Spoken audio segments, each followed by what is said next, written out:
Welcome back, everyone. Today we will be reading Book 13, so let's get into it. Book 13, How Odysseus Came to Ithaca. He finished, and all were silent as if spellbound in the shadowy hall. At last Alcinous spoke. "Well, Odysseus, since you have come as far as my brazen walls and lofty roof, I don't think you will look a foiled adventurer when you get home, even if you have had plenty of trouble. And now, gentlemen, I have a bolt in my quiver for you, who have always been welcome to drink my best company wine and to hear my musician. The clothes are all packed in that coffer for our guest, with the fine gold plate and all the other gifts which our counselors have brought. I propose now that we offer him a large tripod and a cauldron apiece. We will collect the cost afterwards in the town. It would be too bad to let each man bear it all himself." They were quite content with this proposal, and dispersed to their homes for the night. As soon as the first rosy fingers of dawn appeared, they made haste to the ship with the useful brassware. Alcinous was careful to stow away these things with his own royal hands, packing them under the benches. So the givers went on to the royal mansion and made ready for their banquet. The king's grace sacrificed an ox to our lord Zeus Cronades, who dwells in clouds and darkness. When they had burnt the thigh slices, they had a famous feast and enjoyed it mightily, while Demodocus made music for them such as they always loved to hear. Odysseus turned his head ever and anon to the shining sun, impatient for his setting, for he was eager to be gone. As a man longs for his meal when all through the day his brown oxen draw the plough over the fallow field, until his knees fail under him while he plods along, and he is glad to see the sun set and leave him to his dinner, so Odysseus was glad to see the sun set. At once he addressed the company, Alcinous in particular, and said, "My lord Alcinous, most illustrious prince, now pour out your libations, and let me go in peace, and good be with you all. For what my heart desired has been now brought to pass, a friendly escort and friendly gift, which may the gods in heaven bless. May I return to my home, and find my faithful wife and my dear ones safe and sound. May you, who remain, make happy your own wives and children, and may the gods grant you success of every sort, and may no evil thing befall your people." All applauded this prayer, and urged the king to speed their guest on his way after his admirable words. Then King Alcinous said to the herald, "Pontonous, mix a bowl and serve round to all in hall, that every one may offer a prayer to Father Zeus, and speed our guest on his way to his native land." Then Pontonous mixed the honey-hearted wine, and served it to all in turn.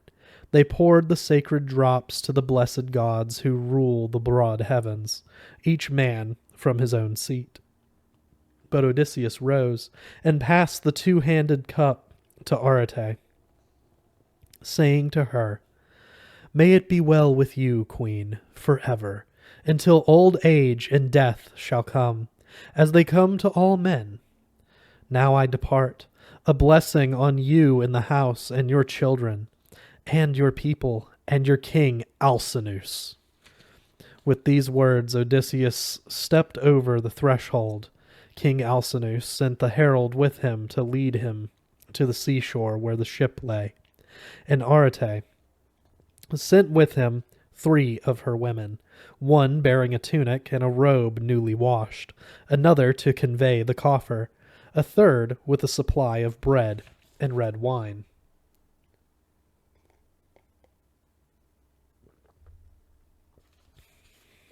At the seaside where the ship lay, the young men of his escort received all this and stowed it away on board with the food and drink.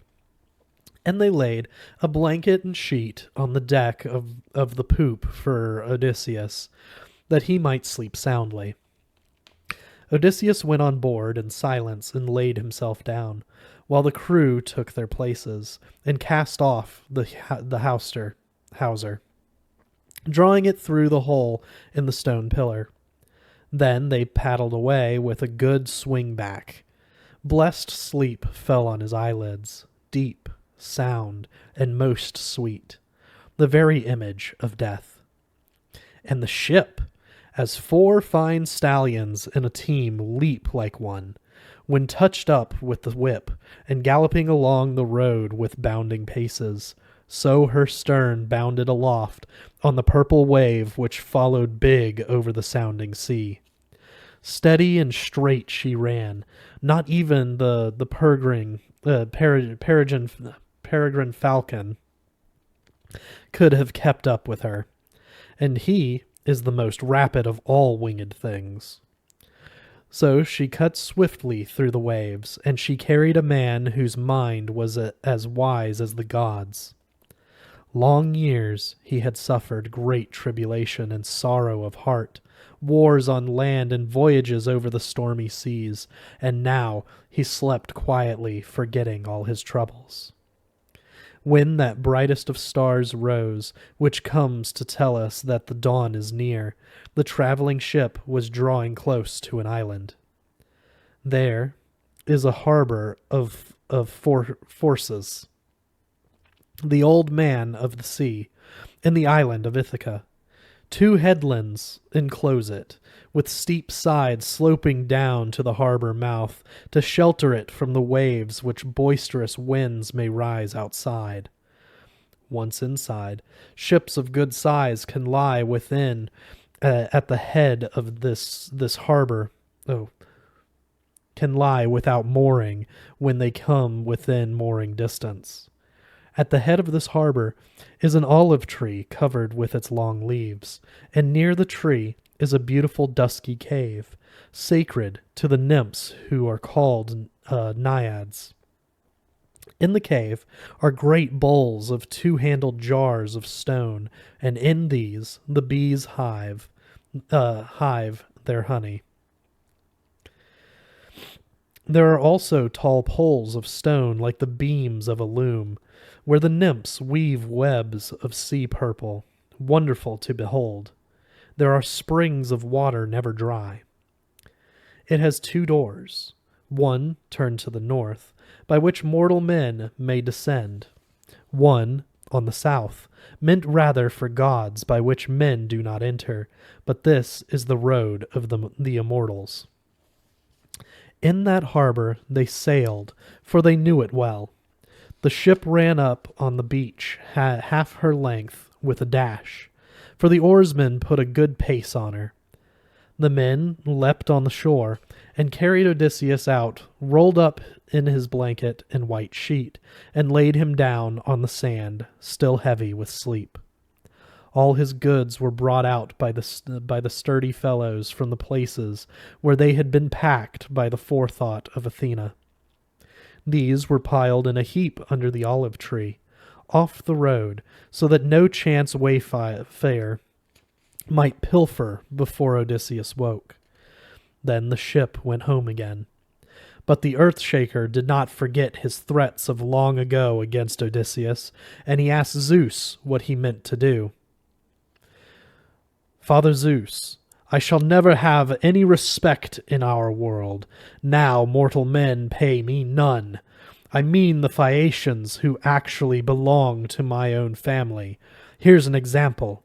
I thought Odysseus was to reach home in all sorts of misery and tribulation. I did not bar his return altogether, because you had solemnly promised him that he should return. And now, here are these people bringing him over the sea in a fast cruiser, planting him down in Ithaca, giving him any amount of presents, bronze and gold in plenty, and woven stuffs, more than he could have collected from the spoils of Troy if he had come home with his share intact. Zeus, Cloud-gatherer, answered, "Bless my soul, my good Earth-shaker, you mustn't say that. There is no disrespect for you among us gods. It would be a great shame to bombard our eldest and best with insults. If a man thinks himself strong enough to refuse you proper respect, you can pay him out some time yourself. Do as you like about it. What pleases you pleases me." Poseidon Earthshaker answered, "That is what I should have done on the spot, Thundercloud. But I always have a wholesome fear of your temper, and I do my best to avoid it. Now then, what I should like to do is to smash that fine ship on the way back from their convoy, that they may stop at once and convoy no more men over the sea, and then I will raise a ring of high mountains about the city." Zeus, Cloud-gatherer, answered, "Gentle creature, my temper thinks the best thing to be this. Wait till the ship is running in, and the whole city gazing at the sight, and turn it into stone close to the shore, and let the stone keep the shape of a ship, that all the world may wonder. Then raise a ring of high mountains about the city." So Poseidon Earthshaker went straight to Scheria, and there he waited.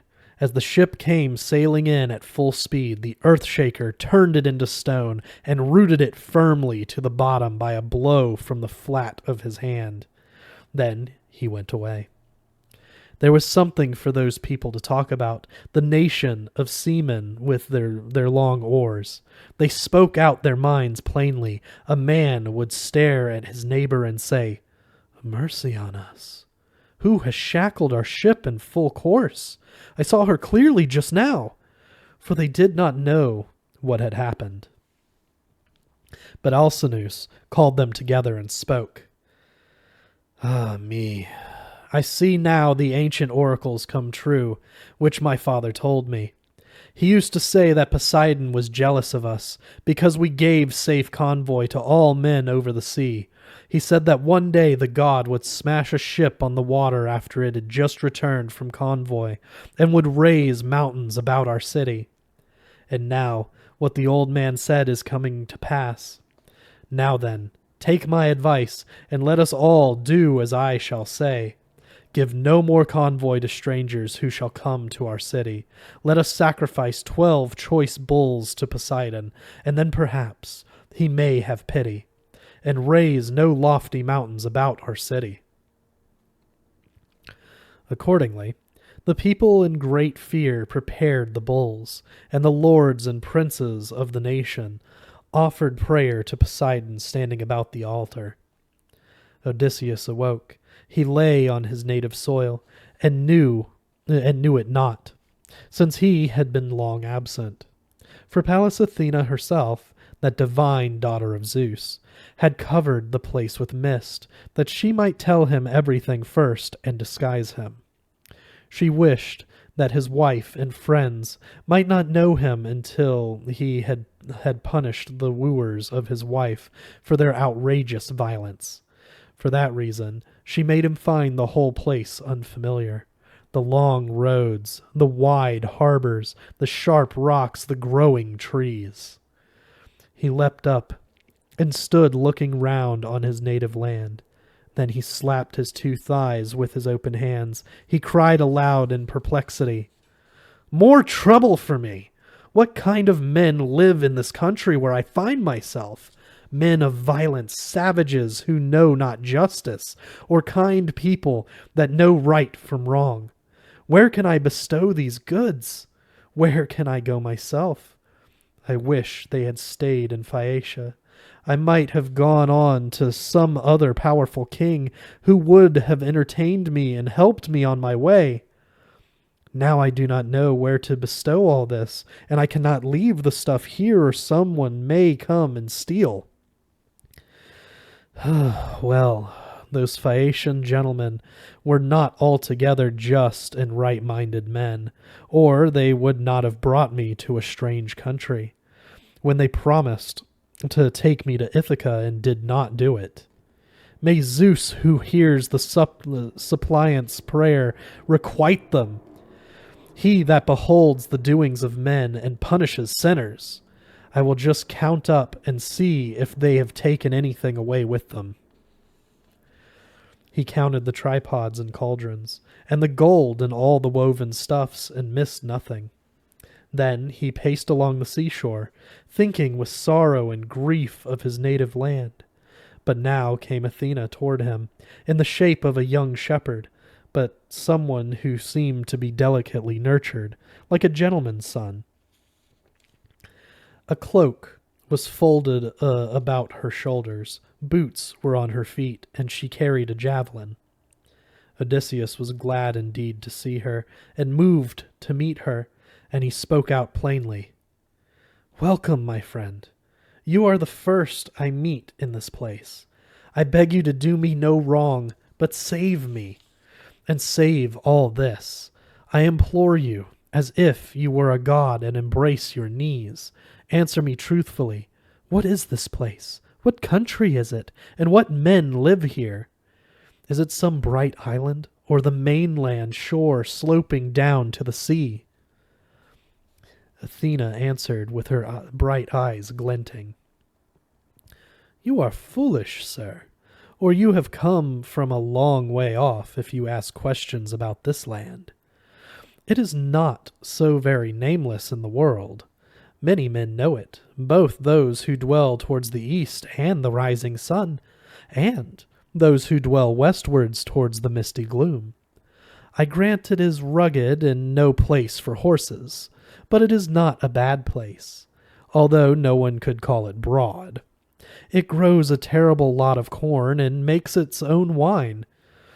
There's plenty of rain and luscious grass, good food for goats and good food for cattle, trees of all sorts, and plenty of water that never fails. Therefore, good stranger, the name of Ithaca has reached as far as Troy, which, they say, lies far away from the Achaean land." This made Odysseus glad indeed. After all his sufferings, full of joy to be on his native soil, he heard the words of Pallas Athena, daughter of Zeus, and his answer was plain enough.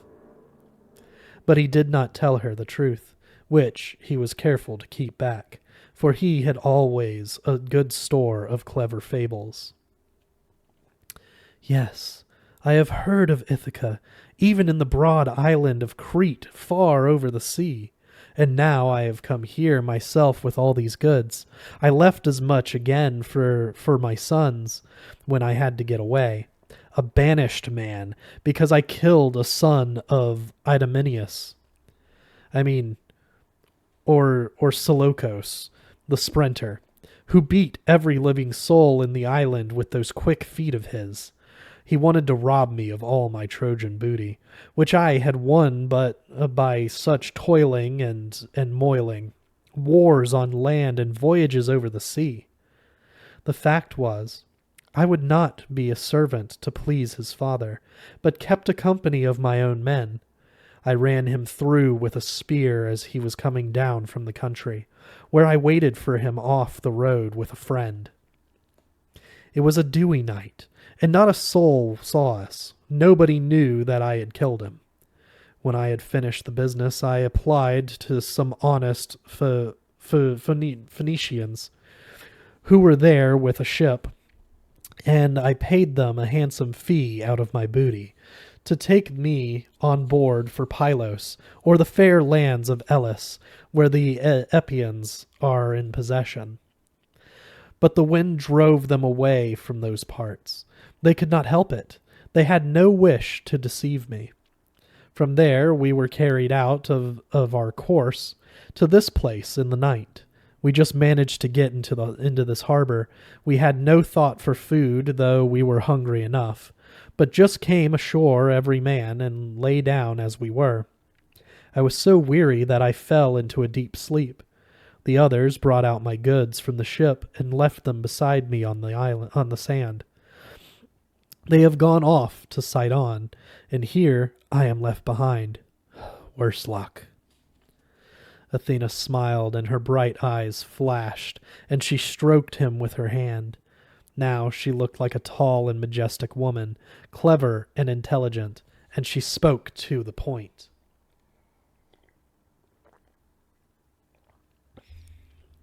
A cunning rogue he would be, master of craft. Who would outwit you? Even a god couldn't do it. Irrepressible, everlasting schemer, indefatigable fabulist. Even in your own country, you wouldn't desist from your tales and your historiological inventions, which you love from the bottom of your heart. But no more of this. We are both clever enough. You are the paragon of mankind at planning and storytelling, and I have a name among the gods for cleverness and intelligence. And you didn't know Pallas Athena, the daughter of Zeus himself, your faithful standby and guardian in all your labors. And it was I who made the Phaeacians kind to you. Well, here I am again, to make plans for you, and to hide your treasures which the generous Phaeacians bestowed upon you, all my doing, let me tell you, and to explain the dangers which fate has waiting for you in your own home. Be patient, for you must. Say not one word either to man or woman living. Don't tell a soul that you have come back from your wanderings, but suffer all in silence, and put up with the violence of wicked men. Odysseus was not taken aback, but he answered at once. It is a difficult thing, goddess, for a mortal man to know you at sight, even a man of experience. You turn yourself into all sorts of shapes. One thing I do know, that you were gracious to me long ago when the Achaeans were fighting at Troy. But after we had sacked the tall city of Priam and embarked and God scattered the fleet, I did not see you then. O daughter of Zeus himself! I did not notice you on board my ship when I wanted someone to help me. I had to go drifting about in misery and wretchedness until the gods freed me from my troubles. That was before you encouraged me in the Phaeacian land and led me into the city yourself. Now I implore you by your father, for I do not think this is my beloved Ithaca, but some other country where I find myself. I think you are only making fun of me to bewilder my mind. Tell me if this is really Ithaca, my home. Athena answered with flashing eyes. Ah, you are always the same. No one can catch you napping, and that is why I cannot desert you in misfortune. Because you are so charming and discreet and always ready for anything. Any other man after those long wanderings would have been eager to see home and wife and children. You do not choose to ask anything of anyone until you make sure of your wife by your own observation. And she, let me tell you, just stays at home while she weeps the nights and days away. But I never doubted.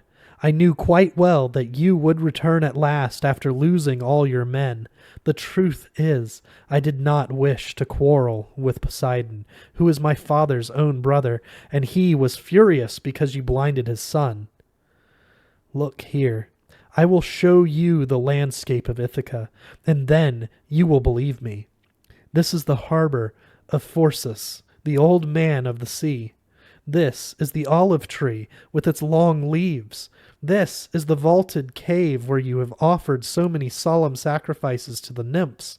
There is Neriton Hill, covered with woods. With these words the goddess dispersed the mist, and the land became visible, and Odysseus was filled with joy after all his troubles, and kissed the fruitful earth. Then he lifted up his hands and uttered a prayer to the nymphs. Naiad nymphs, O daughters of Zeus, I thought I was never again to see you. But now accept my greeting and my loving prayers. I will make my offerings also as I used to do, if the guiding daughter of Zeus graciously allows me to live and my son to grow.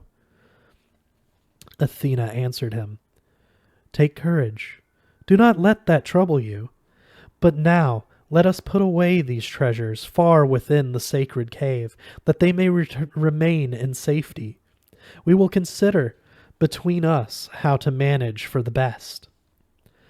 The goddess entered the dark cave and searched about for hiding places, while Odysseus brought up the stuff, gold and bronze and clothing which the Phaeacians had given him. All this they stowed away carefully in Pallas Athena, daughter of Zeus Almighty herself, placed a stone before the mouth. Then the two sat down under the olive tree and discussed how to make an end to the rigorous gallants. Athena began by saying, Prince Laertides, you are a man never baffled, and now is the time to consider how you may lay hands on those shameless men, who for 3 years have been lording it in your house, and praying court to your incomparable wife. She longs continually for your return, keeps them in hope, makes promises to each, proposes this and that, while she has quite other things in her heart. Odysseus said, I do declare I should have met the same cruel fate as Agamemnon Atrides in my own house, if you had not told me clearly what has been going on, my goddess. Come on, weave me a plan to punish them. Stand by my side. Give me unfailing courage as when we tore the pretty veil from Troy's head. If you stand by me in earnest, bright eyes, I could fight 300 men, with you, my queen and goddess, so long as you would really help me. Athena said to this, Of course, I will stand by you. I will not forget you when you are about this business.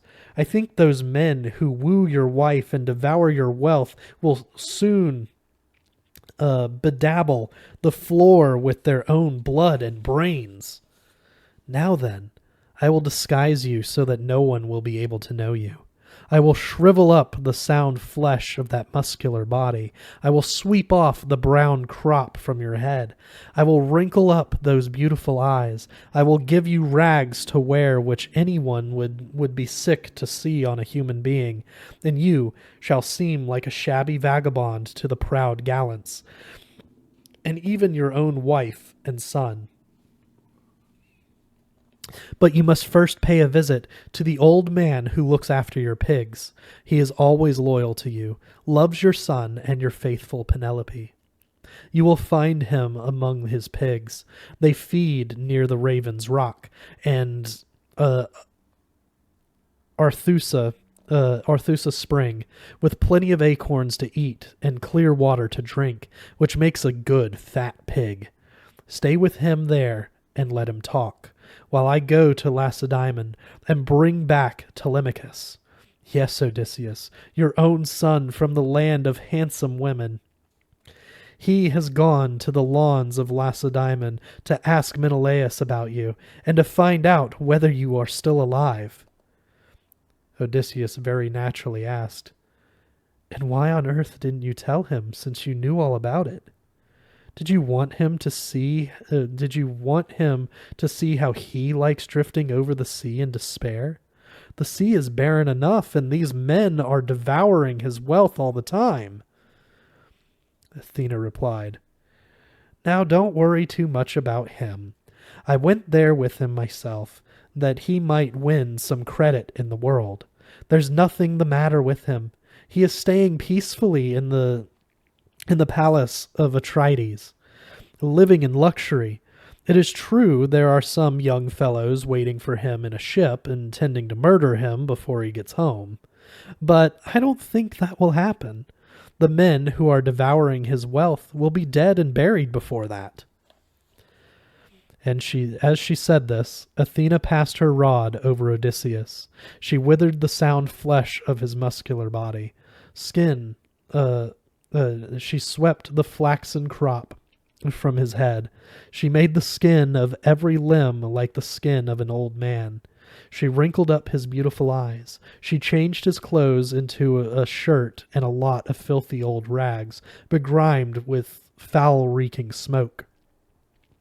Upon this, she threw a big heart skin with the hair worn off, and she gave him a stick and a coarse bag full of holes with a twisted cord to carry. That's it for this week. We will see you guys next week with Book 14.